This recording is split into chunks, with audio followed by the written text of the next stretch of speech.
ليش قبلت تكون ذاك الثعلب اللي جالس والناس تجيب له أكله؟ ليش ما تكون أنت ذاك الأسد اللي تاكل وتأكل غيرك؟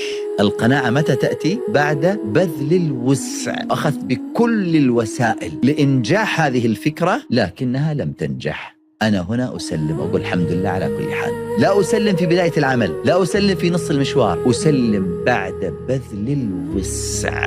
أول شيء خلينا نتفق على قاعدة. من الذي قال لي أن رزقك في السماء؟ من؟ الله عز وجل. هو سبحانه وتعالى قال امشوا في مناكبها. هو أمرني بالسعي. الذي قال لي أن رزقك مكتوب هو أمرني بالسعي. هو أمرني بالسعي. الوالد الله يعطيه الصحة والعافية مرة قال لي قصة في مسألة الرزق جميلة. يقول يا يبا في رجل تاجر حصل على أموال وعلى خير، وصل لمرحلة قال خلني أختبر ولدي، خله الآن أعطيه مبلغ من المال ويروح في التجارة. فكلف واحد معه قال له هذا مبلغ بعطي ولدي وانت بس راقبه. قال حق الولد هذا مبلغ وروح تاجر وهذه القافلة بكرة بتطلع. فخرج مع القافلة، مشوا يوم يومين، طلع يتمشى كذا شاف ثعلب ما عنده رجل ولا يد مرمي. استغرب، ثعلب مقطوع اليدين والرجلين كيف يكون حي في هذا المكان؟ قال إلا ما حد يجيب له أكل، إلا ما حد يجيب له طعامه، شلون؟ فجلس ينتظر وإذا بأسد افترس فريسة والباقي جابها لهذا الثعلب وأكل، والأسد راح. قال يا الله، هذا الثعلب اللي لا عنده أسباب الرزق ولا عنده يد ولا رجل يرزق. أنا إنسان عندي رجل وعندي يد وعندي عقل وعندي سمع وعندي بصر، طالع غادر من بلدي إلى بلد عشان مسألة الرزق. قال يبعطوني فلوسي أنا راجع البيت. خذ فلوسه ورجع. يومين ثلاثة ولا الولد داش البيت لم يسأل يا ولدي وين؟ القافلة تأخذ لها شهر شهرين تروح تضارب في الدنيا هذه. يعني السفن أأمن ما يكون لها مراسيها لكنها لم تخلق لذلك. ما قيمة السفينة التي تقف في الميناء؟ هي لم تخلق لذلك. روح غامر في الحياة. قال لا يبا ما في داعي أروح وأغامر وأتعب. قال ليش؟ قال القصة يا يبا كذا كذا كذا. إذا هذا الثعلب اللي ما عنده شيء رزقه يجيله لين عنده، أنا إنسان. قال لا طيب اجلس يا ولدي خلني أكمل لك أنا القصة. إذا يا ولدي ليش قبلت تكون ذاك الثعلب اللي جالس والناس تجيب له أكله؟ ليش ما تكون أنت ذاك الأسد اللي تاكل وتأكل غيرك؟ ليش ما تكون أنت ذاك الأسد؟ ليش تكتفي اليوم أنك تكون عالة على الناس؟ ليش تكون محمول؟ كن حامل لنفسك، حامل لأسرتك، حامل لقبيلتك، حامل ل30 40 50 100 موظف أنت تشيلهم معاك. هكذا يجب أن تكون الحياة، وإلا فلا ما لها قيمة. إيش فرق بين التوكل والتواكل؟ التوكل والتواكل، أغلب الناس في مسألة التوكل والتواكل هو غير صادق مع نفسه. هو غير صادق مع نفسه. بمعنى أنا عندي دكان ومن أفتح الصبح الزباين رايحين جايين، ودخلي في هذا الدكان 100-150 ألف شهرياً، ومن أسباب نجاح هذا الدكان وجودي أنا شخصياً في هذا المكان. أنا ما راح أتكلم عن التواكل وأقول راح أجلس في بيتي وأنام وال150 ألف راح تجيني للبيت. لا، راح أروح. مين اللي يتكلم عن التواكل؟ الكسول اللي إن قلت له أنت تاجر يقول لك يا أخي إيش كثر ناس تاجروا والآن خسروا فلوسهم والآن في السجن. تكمل دراستك، تقول لك يا أخوي يعني حتى لو كملت كم العلاوة اللي راح تأخذها في العمل لو حصلت على شهادة دكتوراه مثلا، يعني مش قصة. لو قلت لا غير من بلد روح بلد آخر، شوف قال يا أخوي إذا أنا ما نجحت في بلدي أنجح في بلد آخر. هذا الإنسان البليد هو دائما من يعيش دور التواكل، اللي الله كاتبه بيصير. صحيح، اللي الله كاتبه بيصير، بس يا أخوي أنت إيش عرفك الله إيش كاتب لك؟ مرة في ورشة من الورش قلت لهم، كان أحد الشباب تكلم عن القناعة، أن القناعة كنز لا يفنى. قلت وما هي القناعة؟ قال القناعة أنك ترضى باللي عندك. متأكد من الإجابة هذه؟ يعني مثلا لو راتبك 20، قلت لك أنا عندي وظيفة الراتب 40، تجيني ولا ما تجي؟ هاي أبو يوسف إيش رأيك؟ أروح. إذن وين القناعة؟ فقال لي لا أنا قصدي أن أنا أرضى باللي الله كاتبه لي. قلت له أنت إيش دراك أن الله كاتب لك هذا الرزق؟ القناعة تأتي بعد بذل الوسع. القناعة متى تأتي؟ بعد بذل الوسع. طيب ما هو الوسع؟ الإرهاق الفكري والإرهاق الجسدي، بعدها تأتي القناعة. بمعنى أنا أرهقت فكري في التخطيط، وأرهقت جسدي في التنفيذ. أرهقت جسدي في التنفيذ، وأخذت بكل الوسائل لإنجاح هذه الفكرة، لكنها لم تنجح. أنا هنا أسلم، أقول الحمد لله على كل حال. لا أسلم في بداية العمل، لا أسلم في نص المشوار، أسلم بعد بذل الوسع.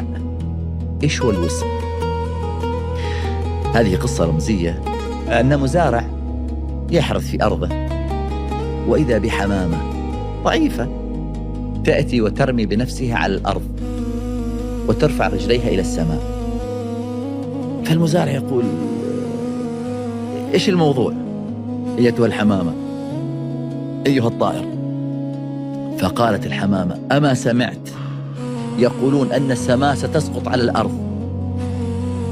قال لها طيب وهب سلمنا أن السماء ستسقط على الأرض، أنت لماذا ترفع رجليك؟ يعني لماذا؟ قالت أمسك بهما، أمسك السماء. فيقول لها يعني وما عساهما أن يصنع يعني رجليك؟ قالت هذا وسعي، أنا هذه إمكانياتي. يا سلام، أنا هذا وسعي، أنا ما بخلت، أنا سهرت، أنا تعبت، أنا خططت، أنا كتبت، أنا استشرت، أنا سويت الإعلانات، أنا عملت كل أبواب الرزق اللي ممكن أنا آتي بالرزق. أنا كنت متوقع أن الأرباح تكون في حدود 50-60، لكني وجدتها في 20. يا رب أنا راضي بما قسمته لي الآن أنا أقول أنا راضي. لكن في بداية المشوار والله الناس الأيام يفتحون كوفيات، يلا خلنا نفتح، فتحت مثلهم ما نجحت، يا رب خلاص أنا راضي بقدري. إيش أنا قانع بما رزقني الله عز وجل. لا، راجع مفهومك للقناعة. القناعة ليست هنا، القناعة بعد بذل الوسع. كل ما عندك من طاقات لا تبخل على مشروعك، لا تبخل على مشروعك، اشتغل عليه وادفع فاتورته. إيش هي فاتورته؟ جلسة مجالس راجع حساباتك معاها، الطلعات اللي هدف تمشي إلى آخره. لا، عيش مشروعك، عيش فكرتك، عيش تفاصيله، عيشه بعد 2 3 4 وين راح يكون.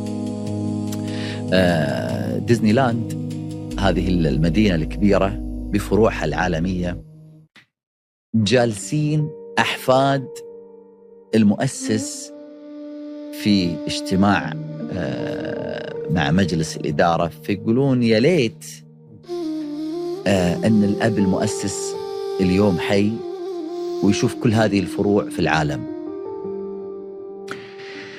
سكرتير المؤسس ما زالت حية وجالسة معهم، قالت لا أبشركم، أبوكم كان ينظر إلى كل هذه الفروع قبل أن تفتح في العالم كله. هكذا يجب أن نعيش مع مشاريعنا. بعدين نقول يا ربي أنا راضي بما قسمته لي. أما أنا أبدأ يعني أقلد غيري في مشروع ما نجح، أقول اللهم لك الحمد هذا قدري وهكذا. لا، يجب أن تجاهد من أجل قدرك، يجب أن تسهر، يجب أن تعيش الفكرة بتفاصيلها بجزئياتها، يجب أن تكتشف الأخطاء على الورق، لأن تكلفة الأخطاء على الورق 0، ما تكلفك شيء. لكن لما تروح تشتغل في الميدان لا راح تدفع. تعيش هذه الفكرة بكل تفاصيلها بكل جزئياتها، يعني فهم جزيئات الطريق الموصل للهدف. هذه نقطة جدا مهمة. لا تأخذ الصورة بعمومياتها. أنا لو ما أفتح مطعم، لو كل يوم راح يجيني كذا، راح أفتح كذا، راح أخسر كذا. وبعدين لو خسرت مرة واصل، خسرت مرتين واصل. ولكن غير الطريقة، غير الوسيلة. خليك قوي حتى لو خسرت. أنا أتوقع، هذه معلومة يعني لا توثقها عندك، أنا أتوقع لا يوجد تاجر على وجه الأرض ما خسر. توقع. وأنت واحد من الناس اللي تبي توصل وتكون عندك موظفين وتفتح 200-300 بيت، آخر الشهر ينتظرون رسالة إيداع الراتب من عندك، ما تبي تتعب. وقد تأتيك أمور سلم لها. يعني أنا يوم من الأيام جاني أحد الشباب قال لي إيش رأيك نفتح مطعم؟ أنا تخصصي تربية، مدارس، حضانات، روض، مراكز تدريبية، هذا بابي. مطعم؟ قلت لي يا أخوي ترى العبد الفقير ما له في عالم المطاعم. هنا أكلمك عن قدر الله عز وجل القهري الذي يجب أن أسلم له. هذه قصة للتسليم. فقال لي نفتح مطعم. قلت لي يا أخوي أنا شغلي مو فلافل وشاورما وكباب والسوالف هذه، أنا شغلي غير. قال لي معلش، في شركة عندها 4000 عامل، شركة فيها 4000 عامل، وال4000 عامل أنا أعرف مدير الشركة يبي يوميا 4000 وجبة، وإذا قدرنا نضبط لهم 4000 وجبة يوميا راح يأخذوا منا وجبتين في اليوم. يعني في اليوم كم وجبة؟ 8000 وجبة. فتعال احسبها، لو كل وجبة ريال فايدة معناها 8000 ريال يوميا. استحسنت الفكرة. قلت له شوف أنا أفتح لك كل شيء وأنت تكون شريك معاي من أجل هذه الفكرة، مش نبيع سندويشات. قال لي أنا أصلا جاي لي هذه الفكرة. قلت له طيب على بركة الله نبدأ. ويلا يا سجل تجاري، ويلا يا محل، ويلا يا إيجارات، ويلا يا عمال، وجيب. وبدأنا نشتغل في المطعم كواجهة أنك تبيع، لكن تحتاج سجل أساس توزع وتورد لهذه الشركات الكبيرة. وبدأنا نشتغل شهر شهرين وإحنا أخونا يروح يجتمع مع الشركة وخلاص تمام، والآن راح نشتري سيارات تبريد، توصيل المواقع وما شابه ذلك.